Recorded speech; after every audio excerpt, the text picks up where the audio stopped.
Hey guys, this is EJ Holland with the Wolverine.com, and we're back with another Wednesday recruiting chat. As always, if you're not a subscriber to the Wolverine.com, I definitely encourage you to sign up today. Just $10 until next football season. That gets you premium insider recruiting information, team information, especially with the Big Ten title game just a few days away. Basketball season is underway, basketball recruiting. You get all of that, plus a great message board community over at the Fort. Right now, just sign up at thewolverine.com. $10 until next football season. So $10 gets you through August of 2023. All right, guys. Also, if you haven't subscribed to the YouTube channel, that is completely free. Click the subscribe button. Definitely helps. We're almost to 20K. Can you guys help us get to 20K tonight? Please hit the subscribe button. Make sure to like the video.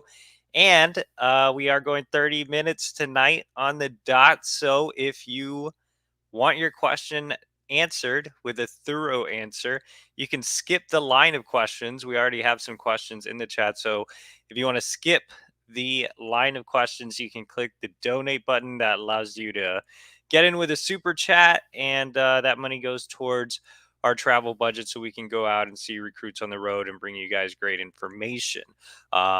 Yeah, it definitely helps. So do that if you are inclined. Let's go ahead and start the show, though. And it's definitely a crazy week for Michigan recruiting. Obviously, Collins Acheampong, Michigan's highest rated commit, or former highest rated commit per On3, flipped to Miami in a bit of a shocker in terms of where he flipped to. Obviously, he was visiting schools out west. Didn't flip to either UCLA or USC, ended up flipping to Miami, which is being very aggressive with NIL. And I'm sure we'll get into that and a lot more. So, again, make sure to leave your questions if you want to skip the line. Make sure to leave a super chat. Let's go to Gavin Johnson. And here's Collins Acheampong's profile. As you can see, he was ranked as the number 15 edge and number 105 overall prospect nationally by On3, and was a top 200 player on the consensus. And as you see, a minus or less than, not minus, I'm terrible at math, minus 1% chance of Miami landing Collins Acheampong on the On3 recruiting prediction machine. So that's how that goes. I guess it is recruiting, but we are ushering in a new era with NIL where even a less than 1% chance can earn you a commit as long as you have NIL. But let's go ahead and talk about Etta, Michigan's other On300 edge commit and the highest rated commit in the class per the On3 consensus. As you can see here, he's actually a top 100 prospect on 24/7, top 200 on On3 and ESPN, and top 300 on Rivals. He is listed as a defensive lineman, but Michigan recruiting him as an edge, seeing him kind of in the same mold as a Mike Morris. But Eno, obviously very, very close to Collins Acheampong. They consider each other brothers. I know Eno was a little hurt yesterday when Collins made that flip over to Miami. I know Collins really wanted to play with Eno as well, so it's a disappointing situation for both of them. Now with Collins at Miami, I would expect Miami to be even more aggressive in their pursuit of Eno, and I'm sure Collins will do some recruiting of his own for the Hurricanes. But Miami's never lost contact with Eno. Back in the summer, they were recruiting him and Collins hard together as a package duo. Over the last few months, there has been contact. I had a recent big Q&A with Eno, which I would definitely advise you to check out if you're a subscriber to the Wolverine.com and missed it, or if you're not a subscriber, sign up for $10 for a year. And you can read that Q&A. He gives some very, very insightful answers. But in that interview, he did mention Miami as a school that was still recruiting him. And, it looks like we have a super chat, and we'll get to you right in a second, right after I just finish off these thoughts on Etta.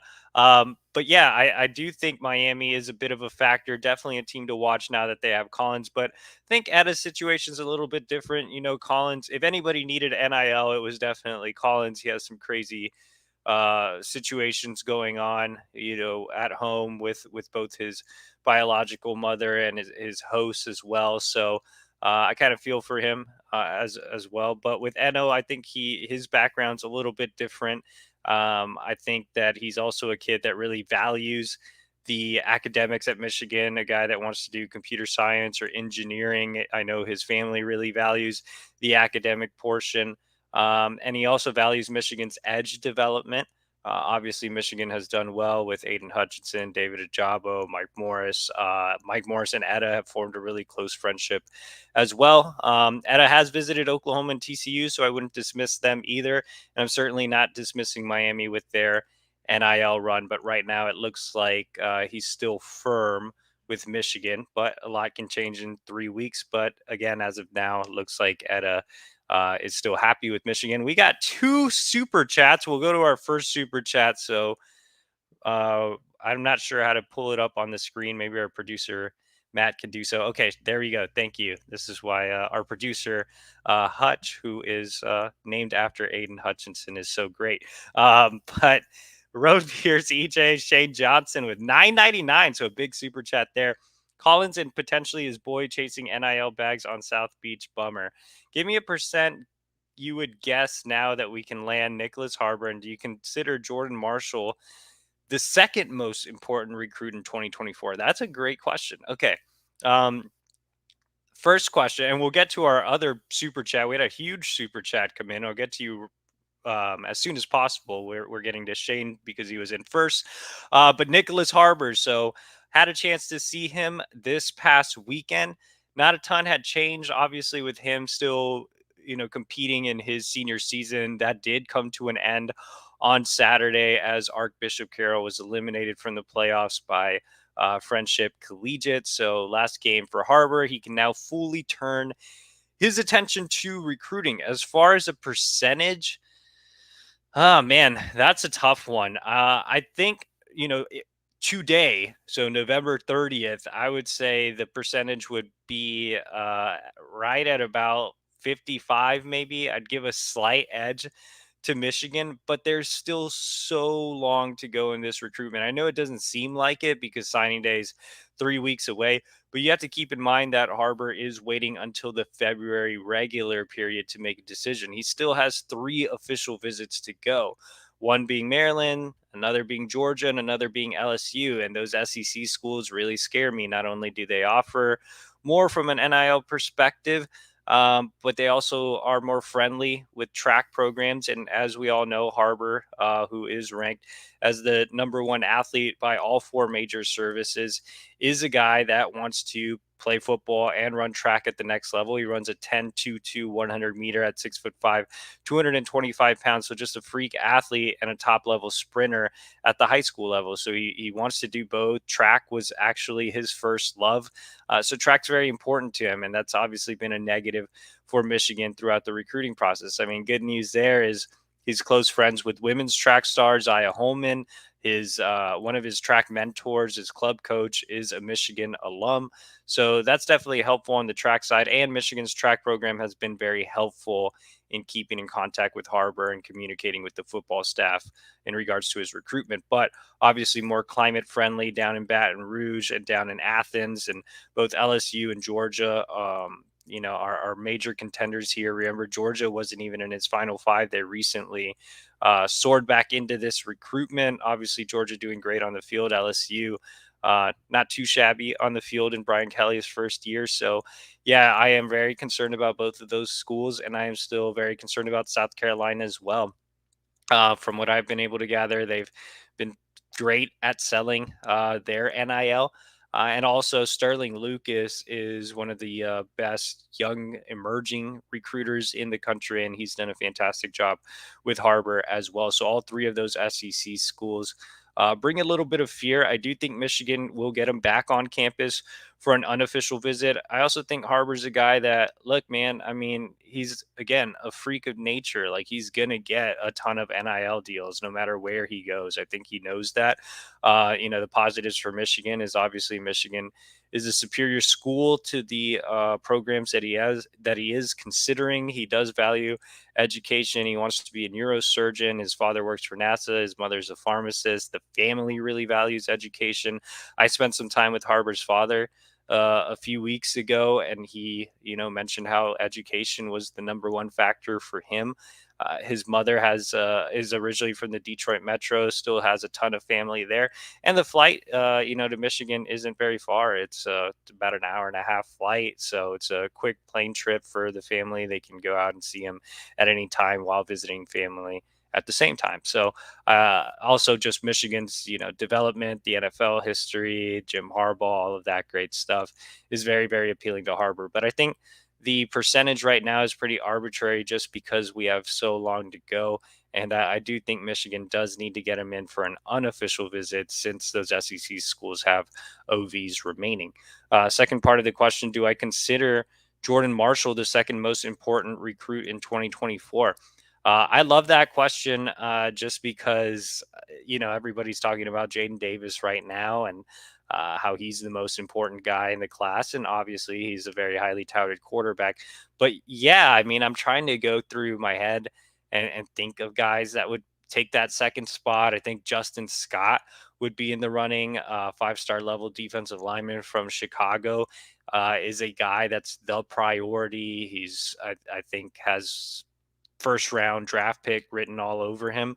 But I do think Jordan Marshall is very, very important and is definitely in the same discussion as that second most important recruit in 2024. Look, back-to-back cycles, Michigan hasn't landed an elite every down back.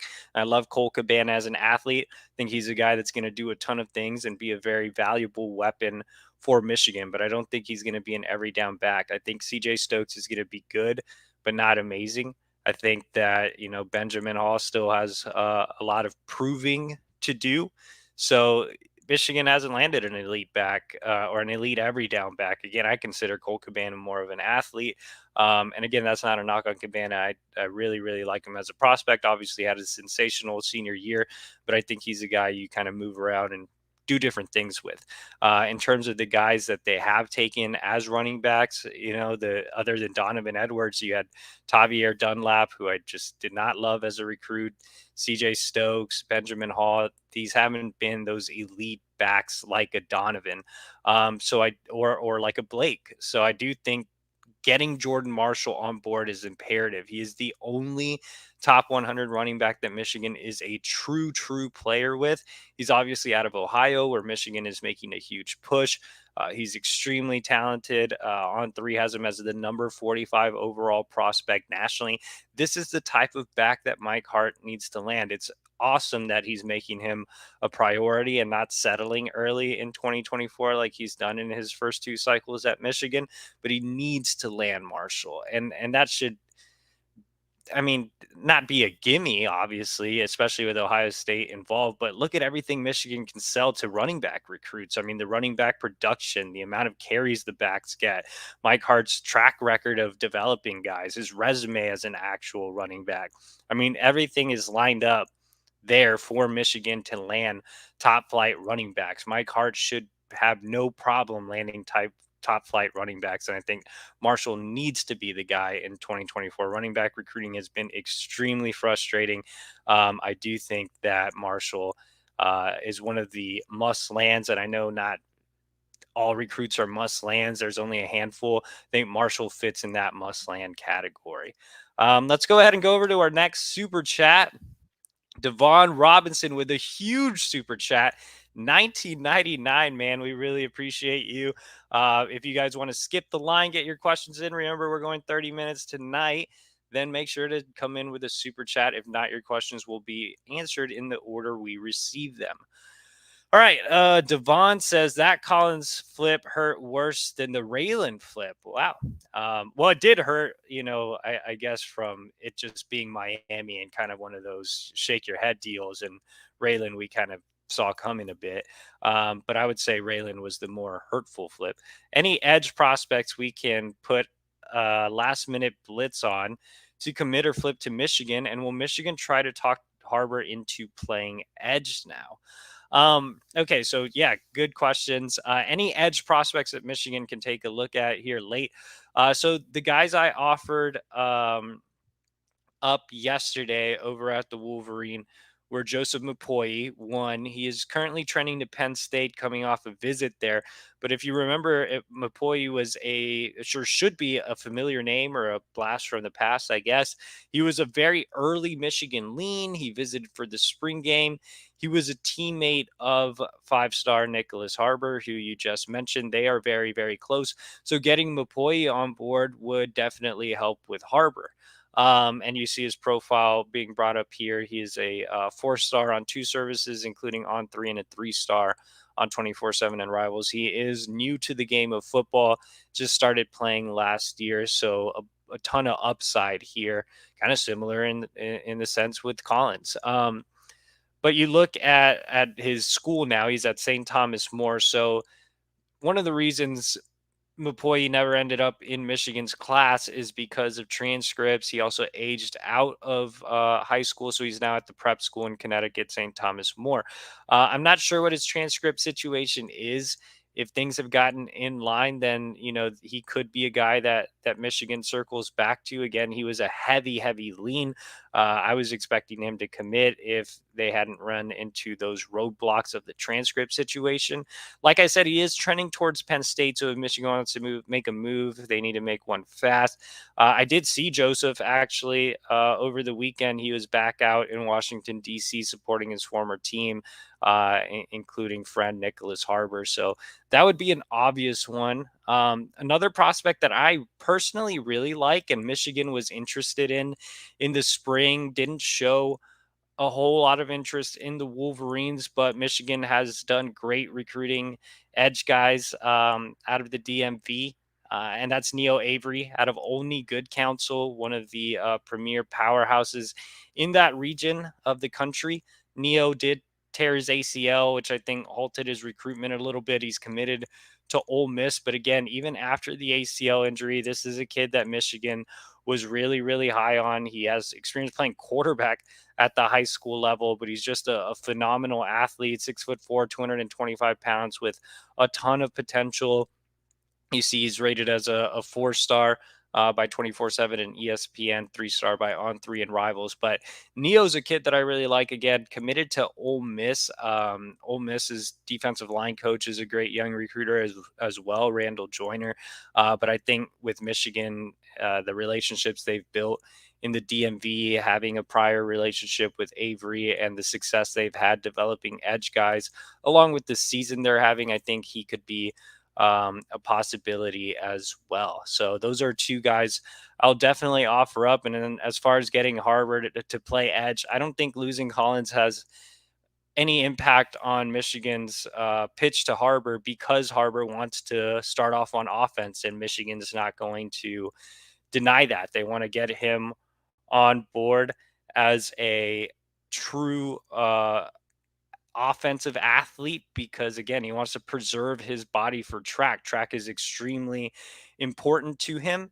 So look, I think offense is going to be the way for Harbaugh. Do I think he could eventually move to edge? Yeah, man. I think that Harbaugh's biggest upside is definitely at edge. I think he could be a top 5 NFL draft pick as an edge. So potentially a business decision has to be made whether he's going to continue running track. And if he does, then it looks like he is going to have to be a wide receiver, a tight end. And on the offensive side of the ball, he still does have work to do. I mean, he's raw on both sides of the ball, but I think he does have more work to do offensively. He's a little tight in his hips, especially getting in and out of breaks. He's not a particularly natural pass catcher. He's not a terrific route runner either. So he's going to have a lot of developing to do as an offensive player. Whereas a defensive player, I think even with his, even needing development with his raw talent, with his speed, just line him up as a wide 9, let him pin his ears back and get after the quarterback.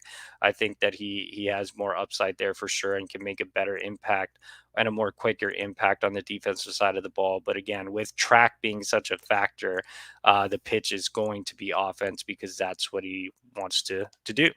All right, let's go ahead and go on to our regular questions. It looks like those were our two super chats. If you want to jump the line, make sure to leave a super chat. But we're going to Mark Valentine, who was next in line with his question. What is the big difference between Michigan's NIL and these other programs? Is Michigan going to be able to fix the issues?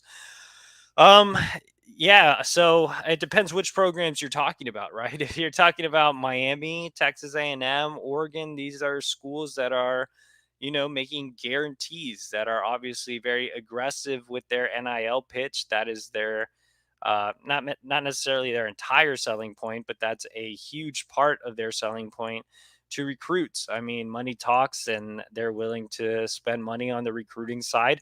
And yeah, you can say, oh, it's illegal because you're inducing recruits, and that's still against the NCAA rules. But things get kind of murky with state laws. Like in California, for example, high school players could sign NIL deals already. And on top of that, nobody's enforcing these NCAA rules. So until somebody enforces rules, they're not really rules, right? So they're definitely going against the grain there.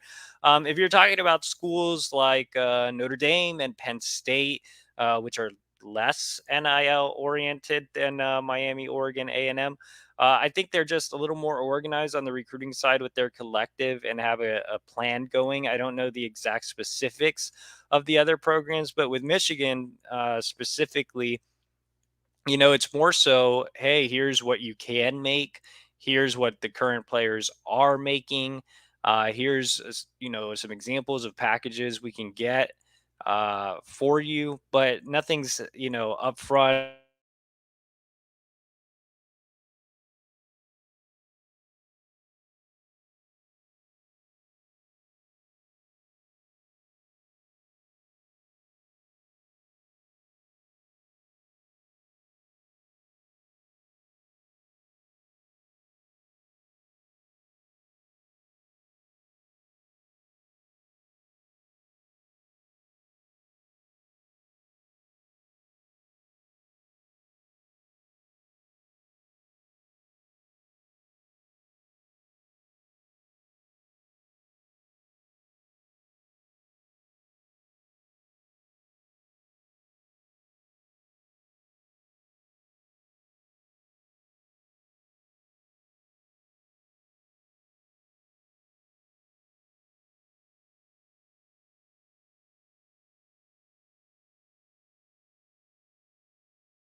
Oh, are we live, Hutch? Okay.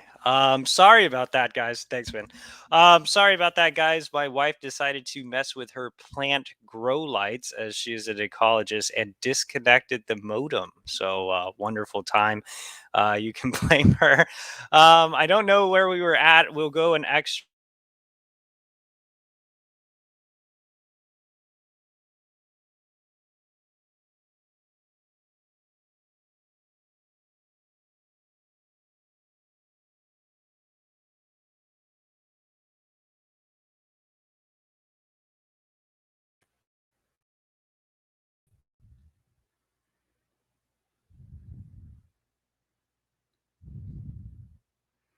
Okay, I'm not sure what's going on here with the Wi-Fi. Hopefully, we can survive for 10 minutes. I'm gonna tell my wife to stop messing with the plants, I guess.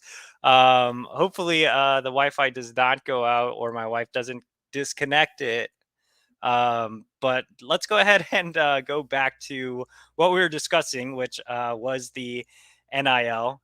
Yes, thanks to our producer Hutch. He says, "What is the biggest difference between Michigan's NIL and these other programs? Is Michigan going to be able to fix the issue?" So we were talking about how other programs like Miami or Texas A&M or Oregon, they're making guarantees. Michigan's not. Notre Dame and Penn State programs like that are less aggressive on the NIL side, but still are creating movements, still have highly ranked classes.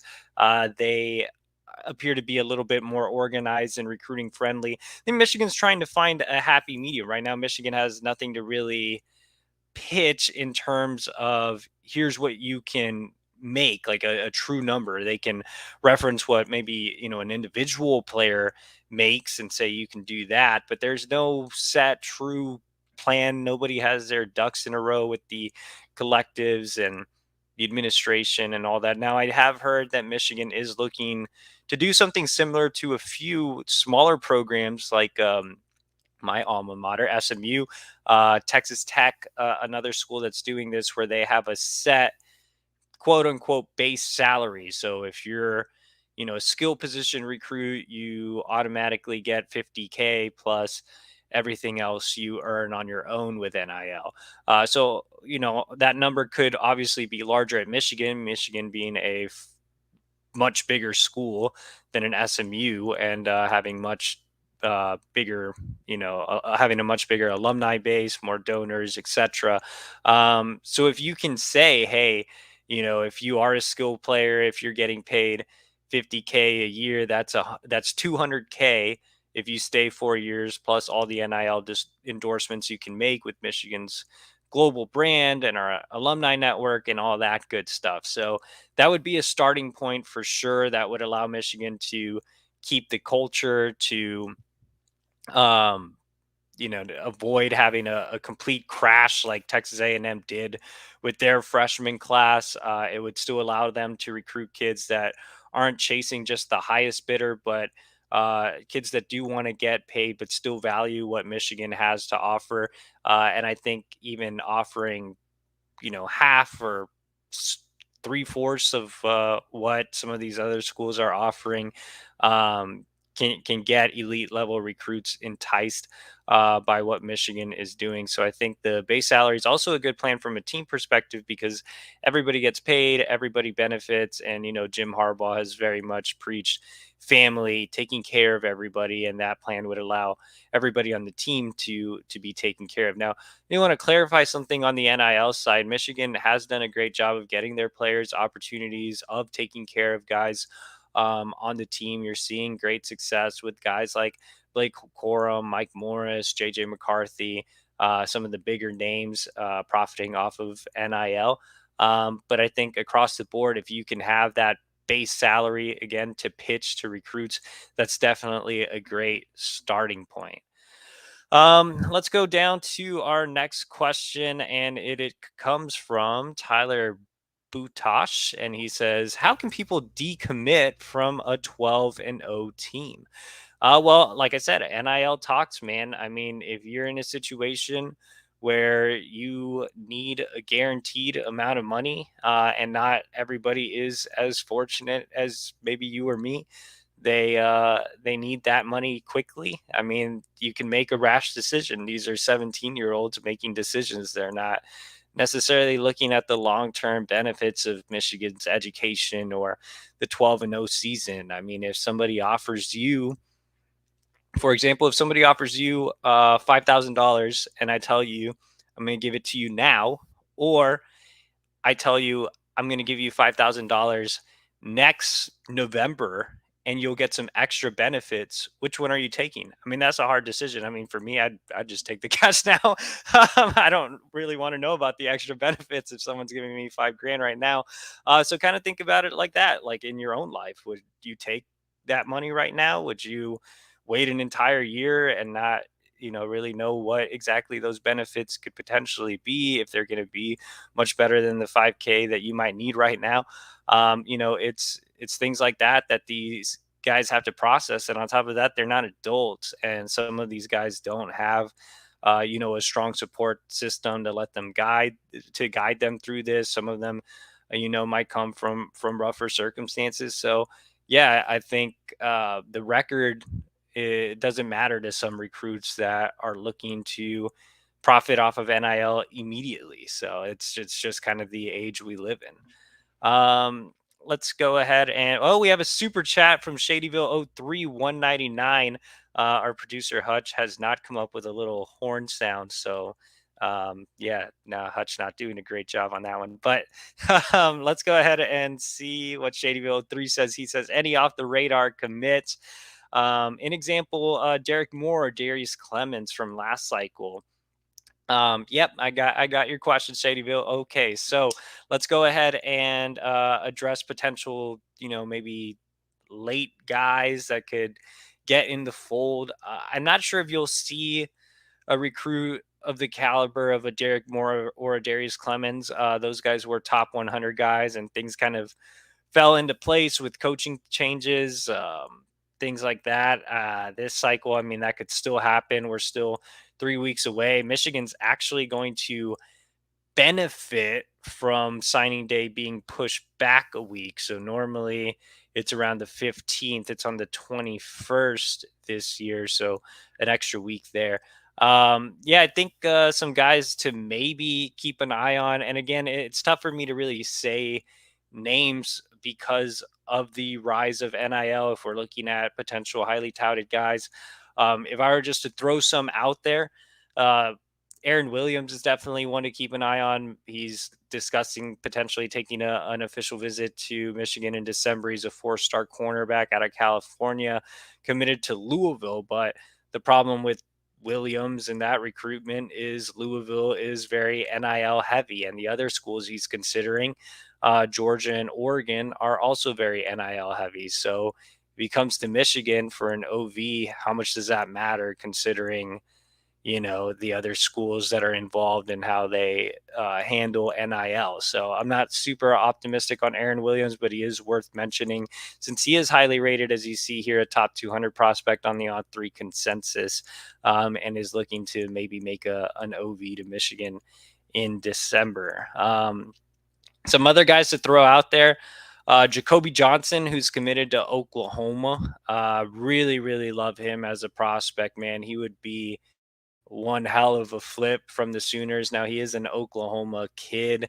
He is a top 100 kid, so that's going to be really tough to do. But he really, really liked Michigan, had the feel.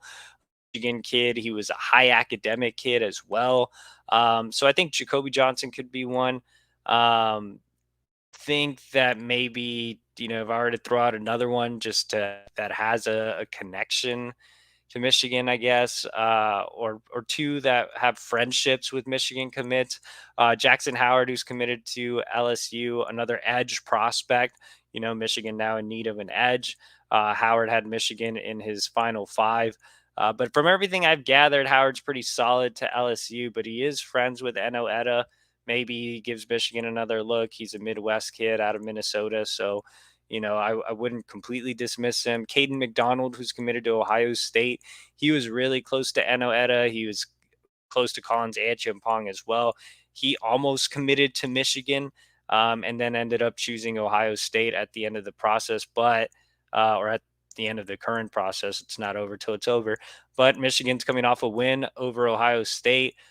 He did love his visits to Michigan. Eno Etta, again, is a close friend of his, so maybe Eno can work some magic if he sticks with the Wolverines. So those are some guys that I'll throw out. Let's go ahead and go down to Michigan Rick, who says, I guess you don't have to pay that much to 3 stars. Not necessarily. Yeah, I think some schools are presenting NIL pitches to 3 stars. I mean, if you're SMU and you have that base salary package, I think maybe that helps you land some of the high. If you're a 3 star and you have a chance to play at a lowly G5 school, or a lowly P5 school like Rutgers, or if you have a chance to play at SMU and they're offering you an NIL package, then obviously SMU could be the play there. But I think in terms of Michigan still holds that iconic brand. It's still the 12-0 program. It's still Big Ten champions. I think that anybody would be any 3 star, even if they do have a smaller NIL package, would be dumb not to consider going to Michigan. But there is still some NIL involved with 3 stars. I think the big NIL movement is going to be more so for guys that are ranked in the top 250. I think those are the guys that are going to have a lot of NIL deals waiting for them, or the majority of them will. Let's go ahead and go down to a different topic. RK7731 says, I heard Jadyn Davis is going to commit to Michigan soon. Any truth to that? Yeah, it's definitely possible. Jadyn Davis has stated on numerous occasions that he is looking to commit before the end of the calendar year. So we are still a month to go, or a month away before New Year's Day. So still plenty of time for Jadyn Davis to make his decision. And I do think if he sticks to that timeline, if he does decide to make a decision in the next few weeks, leading up to Christmas, then I do feel like the pick will be Michigan. I've had my prediction in for the Wolverines for several months. I feel great about it. And I mean, look at the other contenders. I mean, unless you have like a Miami swoop in or something like that, which isn't completely out of the realm of possibilities at this point. But if you look at the contenders, I mean, Clemson, they've had their eyes on DJ Lagway for a little while, and they're recruiting some other quarterbacks.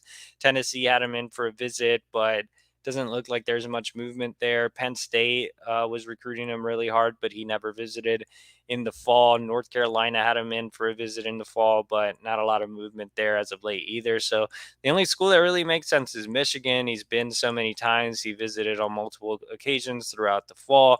He has a great relationship with head coach Jim Harbaugh, quarterbacks coach Matt Weiss.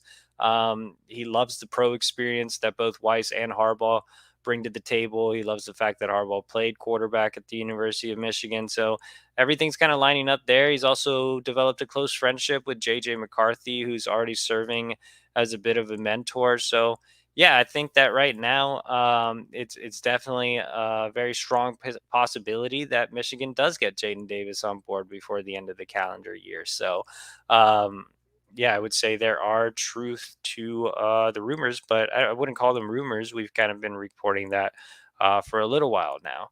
Let's go down to a lot of you guys are very opinionated, but aren't asking questions. Let's go to Kevin. I believe Eno isn't planning to enroll early, but he is planning to sign during the early period. Is that correct? That is correct. So Eno is a great student in the classroom, 4.0 kid. Like I mentioned earlier, he wants to major in computer science and or engineering. So he takes academics seriously. Eno told me he actually has all the credits to graduate early, but his high school does not allow that. And it's kind of weird because there are a lot of high schools that are like that, like Gonzaga, where Evan Link plays. They don't allow kids to enroll early either. So a lot of these private schools have certain, I guess, stipulations where you can't enroll early, but Eno has enough credits. I kind of feel bad for him. I think he would benefit a lot from enrolling early. I know he wanted to enroll early, but the good news is he is planning to sign during the early signing period.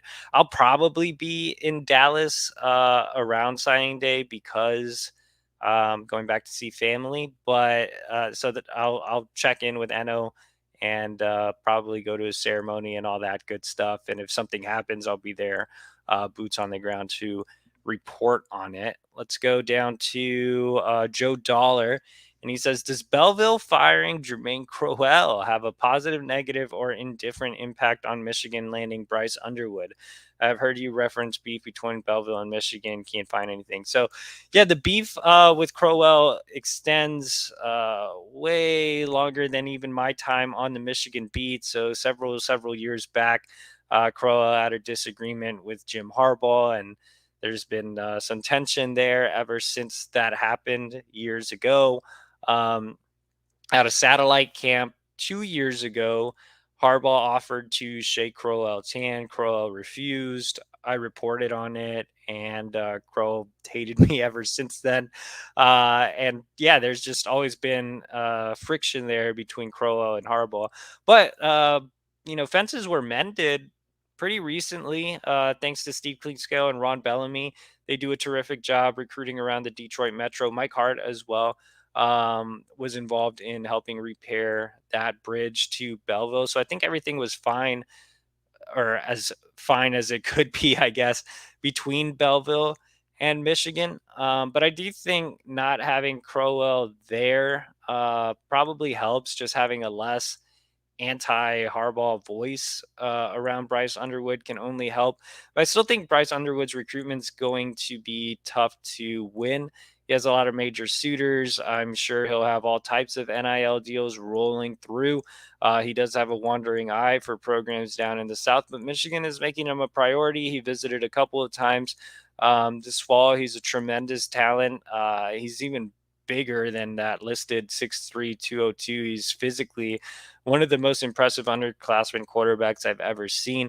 Obviously has led Belleville to back-to-back state titles. The first one he led them to, he was only 14 years old. So he's a terrific talent, superior arm strength, again, terrific frame.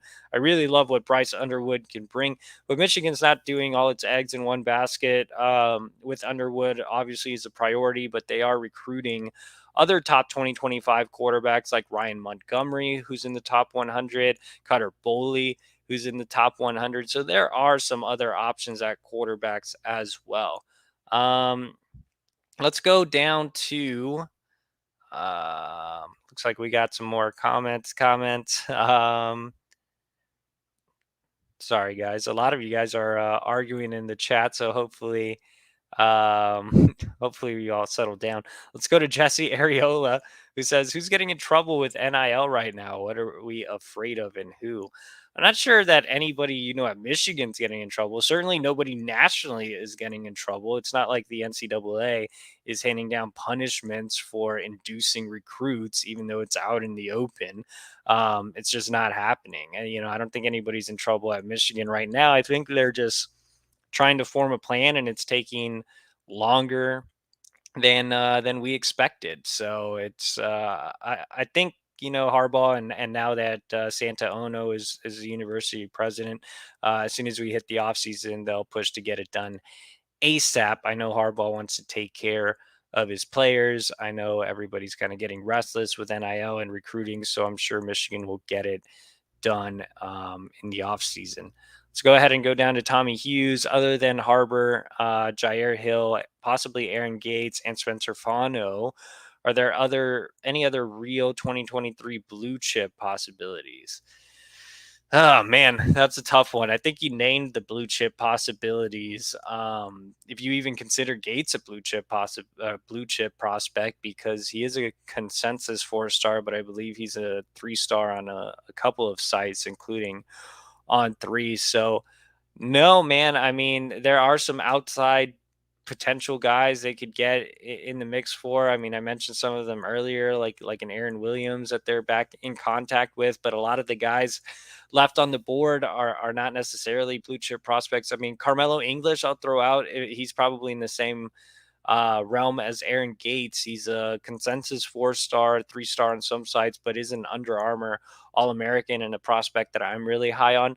But Carmelo English, 4-star wide receiver out of Alabama, is at the top of the wide receiver board, has Michigan in his final 5, along with Kentucky and Auburn look like the biggest threats to Michigan, and are pushing to keep him south. It'll be interesting to see where Auburn stands now that Hugh Freeze is the head coach. And I keep saying huge freeze, but Hugh Freeze is the head coach there. So it'll be interesting to see how much they push for him. And Kentucky has long been recruiting him, has hosted him for multiple visits. So English is probably one that would be considered maybe a blue chip type of prospect, but other than that, not really. I don't see Michigan really moving the needle for Toviano. I don't see them getting back in with Makari Vickers. Out of the guys you mentioned, I think that Gates is still a flip possibility. Michigan's still in a great spot with Jair Hill, still in the mix with Harbaugh. I think Fano is not looking too likely right now, but yeah, outside of that, I think you're looking at more guys with upside. I really like some of the, 3-star prospects they're in on, especially the former Wisconsin defensive line commits, Trey Pierce and Jamel Howard. But in terms of blue chips, I would say the only one you're missing as a potential blue chip would be Carmelo English, which is obviously not great. Let's go down to looks like people were angry that I got lost. Again, I did have some technical difficulties earlier, so apologies for that. Michigan Rick says, "Who did we lose yesterday? Where's Michigan Rick been? Who did we lose?" Well, obviously Michigan lost Collins Acheampong on 300 Edge. For those of you that were not on this show earlier today and completely missed the news, like Michigan Rick, who's I guess been holed up watching the World Cup or something and not paying attention to recruiting. Collins Acheampong flipped to Miami in a bit of a stunner. Obviously, UCLA and USC were schools that Acheampong visited and were continuing to recruit him. I wouldn't call California his home. It's where he lives, but he's originally from Africa and lives with a host family. But the local programs, I guess you could call them, seem to be the schools that were really in the mix for Acheampong. So 24 hours before Acheampong flipped to Miami, I wrote "Don't really panic" with Collins. One, because I did some digging on USC. It didn't really look like they were pushing too hard to get a flip. They did host him for a visit, but there weren't a lot of interactions with the coaching staff, and it looked like they had some others higher on the board late. And then UCLA, I just didn't get a sense that there was a ton there. So I wasn't really worried about USC or UCLA, which is why I wrote "Don't really panic." But I was completely blindsided by Miami, to be honest. I know it's my job to keep on top of things, and I take full accountability for being blindsided by Miami. But in the age of NIL, you never dismiss Miami and their negative 1% chance of, I guess it's not negative, man, I'm terrible at math, less than 1% chance of landing Collins Acheampong. But apparently it happens in recruiting. So in the age of NIL, nothing is impossible for the NIL Hurricanes. Let's go down to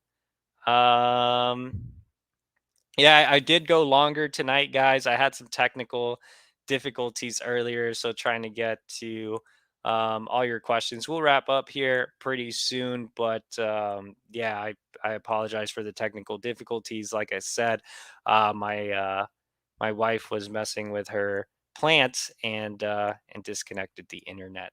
Oh, let's go to Newber, who says, "Any chance of Dante Moore flipping to Michigan?" Right now, the general rule of thumb for Michigan fans is they're all in on Jadyn Davis.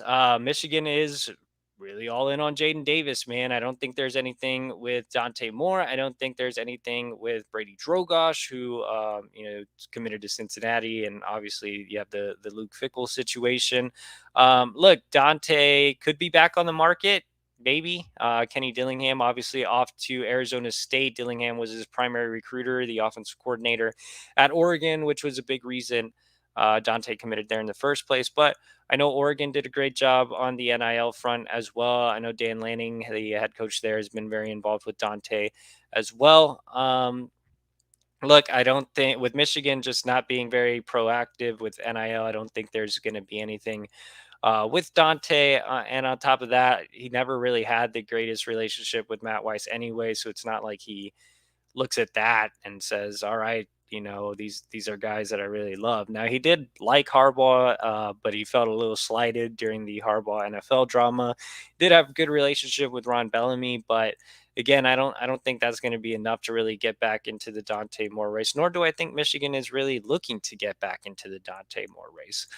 They are all in on Jadyn Davis. He is the guy regardless of class. They have taken all the eggs in one basket approach with Davis not actively recruiting any other 2024 quarterbacks, not actively recruiting any 2023 quarterbacks. They want him in the 24 class locked in as the quarterback of the future. So right now, things can change. Obviously, I'd like to see Michigan take a quarterback in 2023. Just because I feel like you should take a quarterback every cycle. I love Brady Drogosh as well. He's really risen up the rankings. I think On Three ranked Brady ahead of Dante, which is a little insane. But like I said, I like Brady Drogosh. Great measurables. A Michigan kid out of De La Salle led them to a state title.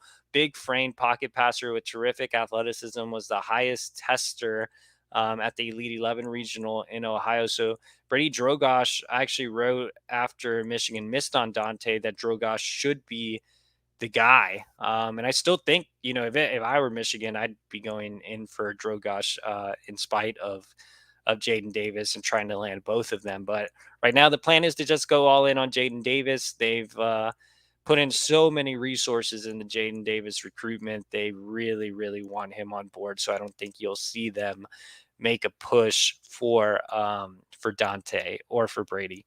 Let's go to Tyler A. And he says, "What about the kid from Lawrence Central that just decommitted from LSU? Did we ever show any interest?" So Joshua Mickens is a kid that visited Michigan a couple of times, I believe. I know he was on campus at least once, but right now he's trending towards Ohio State. I wouldn't be surprised if the Buckeyes get a commitment from him soon, but he's another guy that maybe potentially Michigan could circle back to. RKA 7731 says Aaron Gates flip chance. What's the latest on him? I still think there's a good chance for Gates to flip. I think he has to bring himself to do it, though. Couple different things here. Obviously, Gates, well, not obviously. If you haven't followed it closely, Gates did suffer a torn ACL, and Florida was very instrumental in getting him the help that he needed with that injury, similar to Michigan and Tyler Morris. Last cycle, Florida has done more on the NIL side than Michigan has. So that's something that's a factor. But also, look, when I say Gates has to bring himself to flip to Michigan, this one has seemed like it's been in the cards for a long time, right? He visited Michigan for the spring game and didn't flip. He visited Michigan for an official visit in the summer and didn't flip. He visited Michigan for an unofficial visit this fall and didn't flip. Like, obviously, he's looking to flip to Michigan and can't bring himself to do it. I've heard that his family has had great discussions about Michigan. But ultimately the decision is up to Aaron. I've heard that Michigan's done a great job recruiting both his father and his mother, who works in education. So they value Michigan's academics. The school he goes to right now, Trinity Christian School in Sharpsburg, Georgia, is a very highly thought of academic high school. He has a former teammate on Michigan's roster in preferred walk-on Bryce Wilcox. So there are some connections there. His headmaster is a Michigan guy. Yeah, there's just a lot that points to Michigan. He fits kind of that Michigan mold. He's known Steve Klinkscale since he was like a freshman. I remember seeing Aaron Gates at Michigan satellite camp in Nashville a couple years ago. When Clink was just hired, and he talked so highly of Clink and their relationship early on. So Clink's been on him since he was at Kentucky. So that relationship is super strong. Jesse Minter has done a terrific job in this recruitment as well. He has strong ties to the state of Georgia. He's been down to Trinity Christian on multiple occasions. I know the coaching staff there loves Minter. So Michigan has done everything possible in the Aaron Gates recruitment, similar to Jair Hill. I'm not sure what else they can do. Now it's just up to the kid and their families. We'll take two more questions. Let's see who's left. Um, let's see, go to Theodore Dodge, who says, EJ, can you clearly state what Michigan should do regarding NIL to recruit top 100 to 250 recruits? Are we out of it unless we pay for play? Like I said earlier, I think Michigan's plan or what it wants to do is probably the best option to keep that culture, which is have kind of a base salary for the guys on the team. That way you can, let's just throw out an arbitrary number. Let's say you're a wide receiver, you get 50K a year. If you're a wide receiver at Michigan, you can sell that to a recruit and say, hey, if you play 4 years at Michigan, you can make 200K plus all the other NIL endorsements that come with being a football player at the University of Michigan. And I think kids that fit the culture, fit the mold, that aren't just going for the highest bidder will value that as opposed to just the pay for play. Here's, $400,000 up front. Let's go down to to Valdez Brown. He says, "What's wrong with 3 stars? I like the 3 stars. Sainer still was a 3 star, and he's a beast." Yeah, I mean, there's nothing wrong with 3 stars. Here's the difference between 3 stars and what's going on with Michigan this cycle, and this is two completely different things. One, if you look at Rod Moore, right? Let's just use Rod Moore as an example. He was a 3 star all the way. I think maybe one service had him as a low 4 star, but Rod Moore is generally considered a 3 star. Michigan took Rod Moore early. He was a guy that was a plan A guy. He was a 3 star that they valued a ton. Let's go to like Jamon Green, right? I think he was a 4 star on maybe one site, but he was generally a 3 star at the time he committed to Michigan. He was a plan A guy, and I know this because I was covering Texas at the time. He was a plan A guy for Michigan, and Texas had offered him. The thing with Texas is they didn't offer German, or they, I guess, didn't really want to push for both of them. They only wanted Jamon. But Green was a 3 star. He was a plan A guy. He committed in the spring. So what's the difference here between these 3 stars that are committing early and the 3 stars Michigan's getting now? Difference is those were plan A guys. The guys that Michigan's getting now are plan C, plan D, plan E, like guys that weren't even on the radar or were far down on the board. Michigan's now having to take.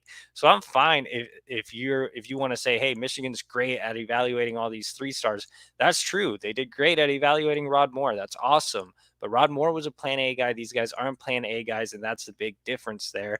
Is these aren't guys that Michigan evaluated and are trying to hit on. These aren't guys that are late risers like Mason Graham, where you have other Power Five schools really involved. These guys are just guys that are far down on the board, and that's what's really disappointing. And that's the difference between using the 3 star argument for Rod Moore and using the 3 star argument for Breon Ishmael. I mean, it just is. That's just a fact, and I think that's where people need to draw a line. Is there's a difference between evaluating 3 stars early, making them priorities, and trying to hit on them, and having to go way down the list. It looks like we'll see if we can take one more question. There's a lot of comments actually. I think that's. Let's go down to this last one. Think Kamari Anderson will commit. So Kamari Anderson, brother of Raheem Anderson, just backed out of his verbal pledge to Cincinnati. Maybe he's a guy that they could circle back to as an edge. I know that he wants to play tight end, but he does have experience playing edge. But right now, I don't really see it in the cards. There hasn't been much movement with Kamari Anderson. All right, guys, I appreciate you for joining me. Sorry for the technical difficulties. Glad we were able to do an hour show as opposed to half an hour, which it was supposed to be half an hour. So I thank you guys for joining me and fighting through the technical difficulties. Like this video and subscribe to the Wolverine. $10 until next football season. So that's $10 until August of 2023. What you get here is a taste of what you can get over at the Wolverine.